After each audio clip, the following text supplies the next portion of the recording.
Studio podcast terasa sunyi sesaat setelah kalimat itu keluar dari mulut Megawati Hangestri. Dengan nada datar tapi mata yang berbicara lebih dari kata-kata, ia menatap Deddy Corbuzier. Saya nggak diundang kaya, padahal saya siap bela negara. Kalimat itu menggantung di udara, membuat kru podcast saling berpandangan. Deddy, yang biasanya langsung menanggapi dengan jokes sarkastik, kali ini diam sejenak. Ia tahu, ini bukan drama murahan. Di hadapannya duduk seorang atlet yang sudah memberi segalanya untuk nama Indonesia, tapi kini justru merasa diabaikan. Kamera terus merekam, mic menangkap setiap desahan napas. Bentar, kata Deddy akhirnya, mencondongkan tubuh ke arah meja. Maksud kamu, enggak ada kabar sama sekali dari federasi? Mega mengangguk pelan, matanya menerawang. Enggak ada. Saya cuma nonton pengumuman kayak penonton biasa.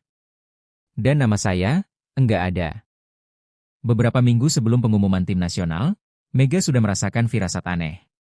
Biasanya, ada komunikasi informal dulu dari pelatih atau staf, minimal cek kondisi, tanya jadwal latihan, atau obrolan ringan. Tapi kali ini, semuanya sepi. Ia menunggu setiap hari, sambil terus menjaga performa. Di apartemennya yang sederhana di luar negeri, ia tetap berlatih keras. Pagi untuk kekuatan, sore untuk teknik, malam untuk mental. Mungkin nanti kabarnya menyusul, pikirnya kala itu. Tapi hari demi hari berlalu, dan notifikasi WhatsApp tetap sunyi dari pihak federasi. Ketika akhirnya diumumkan daftar resmi pemain, Mega duduk di depan laptop dengan degup jantung tak karuan. Jari-jarinya gemetar membuka file pengumuman. Baris demi baris ia baca, dan saat mencapai akhir daftar, dadanya serasa ditusuk. Namanya tidak ada. Tidak ada sepatah kata pun. Di studio podcast, Deddy memutar tubuh, menatap kamera seolah berbicara pada publik. Ini aneh. Kita bicara soal Megawati, speaker terbaik yang dimiliki negeri ini. Kenapa nggak masuk tim? Suaranya terdengar tajam. Mega hanya tertunduk sebentar, lalu mengangkat kepala dan tersenyum tipis. Ada banyak hal yang nggak bisa saya kontrol, Om, katanya pelan. Mungkin karena saya bukan dari klub yang itu. Mungkin karena saya dianggap bukan bagian dari sistem. Deddy mengangkat alis, seakan paham tanpa harus dijelaskan lebih lanjut. Dunia olahraga kadang lebih politis dari politik itu sendiri. Beberapa nama disebutkan. Deddy tidak menuduh, tapi menyebut beberapa tokoh yang punya pengaruh. Mega hanya menimpali dengan satu kalimat pendek, saya main buat negara, bukan buat geng. Kalimat itu membuat suasana studio mendadak hening, lalu tepuk tangan kecil terdengar dari kru di belakang kamera. Mega kembali mengenang saat dirinya membuka pengumuman itu. Dia sedang duduk di ruang tamu kecil apartemen sewanya di Thailand, ditemani secangkir teh dan harapan. Tapi ketika melihat daftar nama itu, teh pun tak lagi terasa hangat. Hatinya beku. Ia terdiam cukup lama, lalu menghela napas panjang. Bukan karena dia tak terbiasa dengan rasa kecewa, tapi karena ia tidak pernah menyangka akan merasakannya dari tanah air sendiri. Ia membaca ulang daftar itu, memastikan tidak ada salah ketik. Tapi tidak, namanya memang tidak ada. Meski hatinya runtuh, ia tetap mengunggah foto latihan hari itu ke Instagram, dengan caption yang kuat, tetap latihan, tetap cinta voli. Negara boleh lupa, tapi saya tidak.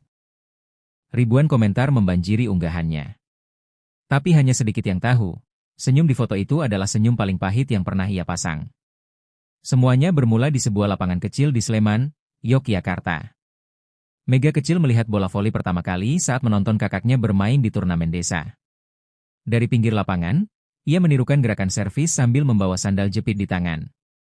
Sejak itu, dunia seolah hanya terdiri dari bola dan net. Ia tumbuh dengan mimpi sederhana, pakai seragam timnas, berdiri tegak menyanyikan Indonesia Raya. Hujan atau panas, dia tetap latihan. Kadang hanya ditemani bayangan sendiri dan suara peluit tua milik pelatih. Tapi disitulah tumbuh cintanya yang murni pada olahraga ini, bukan demi popularitas, tapi karena hati. Mega menangis pertama kali bukan karena kalah pertandingan, tapi karena tidak terpilih masuk seleksi kabupaten saat SMP. Tapi ayahnya menenangkannya dengan satu kalimat, kalau kamu benar-benar cinta voli, kamu akan tetap main meskipun dunia tidak menoleh. Kalimat itu ia bawa sampai hari ini. Deddy menyandarkan punggung ke kursinya dan berkata dengan nada serius, kamu main di luar negeri. Di Indonesia jarang ada yang bisa nyentuh level kamu. Mega tersenyum, tapi bukan senyum bangga, senyum getir yang penuh makna. Ia tahu, pencapaiannya di kancah internasional ternyata belum cukup di mata tanah air sendiri. Kadang saya mikir, ucap Mega perlahan, mungkin karena saya terlalu jauh dari kamera. Dedi menatapnya dengan dahi mengernyit. Saya nggak tampil di TV lokal, nggak bisa dilihat setiap minggu. Mungkin itu yang bikin saya dianggap nggak eksis. Kalimat itu seperti tamparan lembut pada sistem yang lebih peduli eksposur ketimbang kualitas. Padahal, selama 2 musim terakhir, Mega sudah mencatatkan prestasi luar biasa di Liga Thailand. Ia masuk daftar pemain terbaik mingguan berkali-kali, bahkan pernah menjadi MVP. Tapi semua itu terasa seperti prestasi di planet lain, tak terdengar oleh telinga-telinga yang mengatur siapa pantas dipanggil. Dedi tak tahan untuk tidak bertanya, jadi kamu pikir pemilihan pemain gak 100% soal kemampuan? Mega menghela napas, menunduk sejenak. Saya nggak bilang begitu. Tapi, bisik-bisiknya banyak. Saya hanya salah satu dari banyak yang tahu rasa ditinggalkan. Mega tidak menyebut nama. Tapi ia menyebut pola. Bahwa beberapa nama terus muncul, walau performa tidak selalu konsisten. Bahwa ada klub-klub yang pemainnya lebih sering dipanggil, meski di lapangan tak selalu bersinar. Mungkin karena dekat dengan yang punya kuasa, ucap Mega pelan. Dedi mengangguk perlahan. Ia paham, ini bukan sekadar tentang voli. Ini tentang sistem yang tertutup, tentang keputusan yang tak bisa dipertanyakan. Kalau suara seperti kamu nggak didengar, siapa lagi? Tanya Dedi. Mega hanya menjawab, mungkin harus ada yang bersuara duluan. Biar yang lain berani nyusul. Tak butuh waktu lama setelah podcast tayang, media sosial meledak. Klip saat Mega berkata, saya nggak diundang kaya, dipotong dan viral di TikTok, Twitter, hingga Instagram. Fans menumpahkan emosi mereka. Hashtag Justice for Mega trending selama 2 hari berturut-turut. Di kolom komentar, ribuan dukungan mengalir. Banyak yang menyebut Mega sebagai ikon semangat dan ketulusan. Tak sedikit juga yang mempertanyakan transparansi pemilihan pemain. Netizen menggali statistik Mega di liga luar negeri dan membandingkannya dengan pemain yang terpilih. Data berbicara, dan publik pun mulai bertanya, ada apa sebenarnya? Namun di balik euforia itu, Mega menerima pesan-pesan pribadi dari beberapa tokoh penting. Mega, kamu jaga ucapannya, bunyi salah satunya. Ada yang memintanya tidak memperkeruh suasana. Ironis, ya, kata Mega ke Dedi, yang ngomel netizen, tapi yang disuruh dia malah saya. Dedi, dengan gaya khasnya, tiba-tiba menyuruh tim memutar klip lawas. Mega, berdiri tegak mengibarkan bendera Indonesia setelah memenangkan laga di Thailand. Wajah Mega saat itu penuh bangga, sambil menyanyikan lagu kebangsaan dengan mata berkaca-kaca. Kini, wajah itu muncul kembali, di layar studio. Mega diam. Ia menatap layar tanpa suara, dan dalam sekejap, matanya berkaca-kaca lagi. Tapi kali ini, air matanya jatuh bukan karena bangga, melainkan karena luka. Ruangan sunyi. Tak ada yang berani bicara. Bahkan Dedi pun hanya menatapnya, memberi ruang. Saya cinta bendera itu, Om, suara Mega parau, nyaris berbisik. Saya latihan setiap hari dengan harapan bisa pakai merah putih lagi di dada. Tapi kadang, benderanya yang gak cinta balik.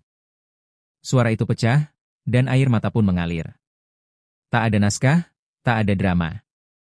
Hanya hati yang berbicara. Setelah semua luka dan kecewa, Mega masih punya satu hal yang belum hilang, harapan. Ia menatap Dedi dan bicara pelan, tapi penuh keteguhan. Kalau suatu hari mereka butuh saya tetap siap. Tapi saya nggak akan pura-pura nggak sakit hati. Mega tahu, mencintai timnas adalah seperti mencintai orang yang belum tentu balas mencintai. Tapi bagi Mega, cinta bukan soal balasan. Cinta adalah soal komitmen. Saya tetap latihan. Saya tetap jaga performa. Karena saya nggak main buat pujian. Saya main buat nama Indonesia, katanya. Dedi, yang biasanya selalu punya punchline atau sindiran, kali ini hanya mengangguk. Ia melihat sesuatu di diri Mega, sesuatu yang tak bisa dibeli, integritas. Di akhir segmen itu, ia hanya berkata satu kalimat, semoga yang mendengar ini, sadar. Sebelum terlambat. Di segmen akhir podcast, Dedi akhirnya bicara lebih keras. Wajahnya serius, nadanya tegas. Kalau alasan tidak memilih Mega bukan soal teknis, Ayo buka datanya. Tunjukkan transparansi. Rakyat berhak tahu siapa yang pantas mewakili negaranya. Ucapan itu langsung memicu gelombang perbincangan di media sosial dan forum olahraga.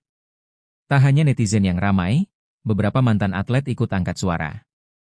Ada yang membela Mega, ada juga yang mencoba meredam isu. Tapi satu hal yang jelas, publik mulai menaruh sorotan pada sistem seleksi. Mereka ingin kejelasan. Mereka ingin keadilan. Dan semua dimulai dari satu episode podcast. Mega hanya bisa tersenyum getir melihat efeknya. Saya nggak bermaksud bikin rusuh, katanya pada Dedi, saya cuma cerita apa adanya. Tapi kadang, kebenaran yang paling sederhana justru yang paling menohok.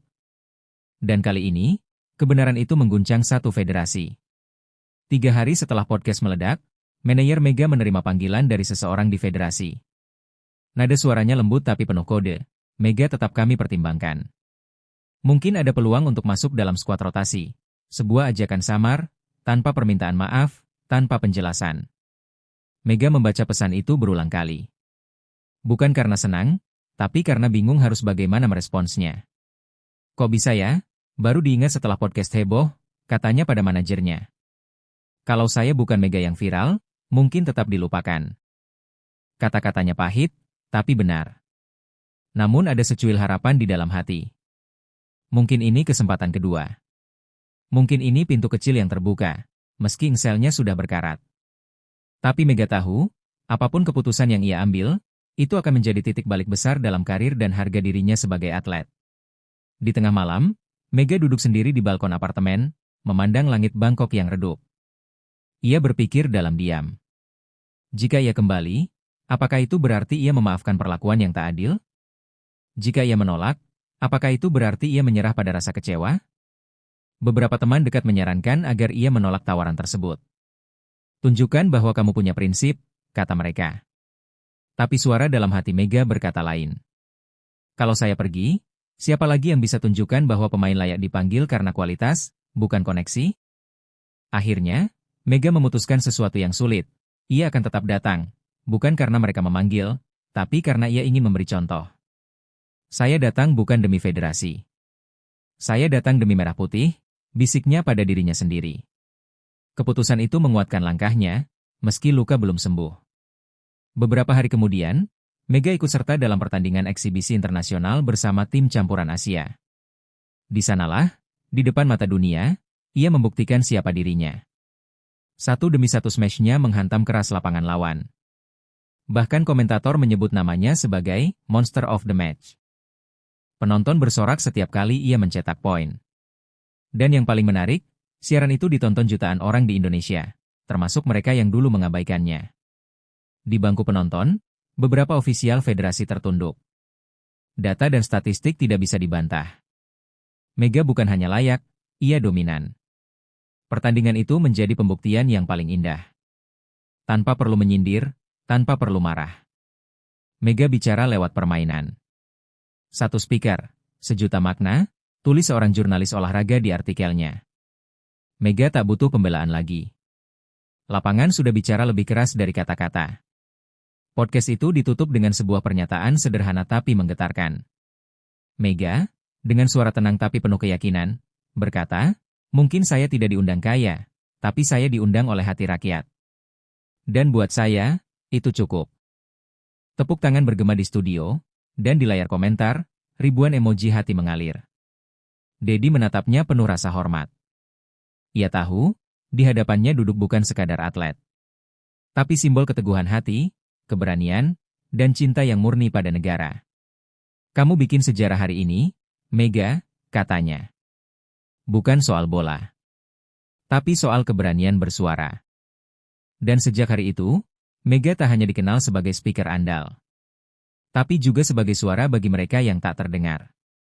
Seorang perempuan yang tidak menunggu diundang, tapi datang karena ia tahu, tempatnya memang di sana. Bukan karena sistem memberi ruang, tapi karena rakyat yang menginginkannya.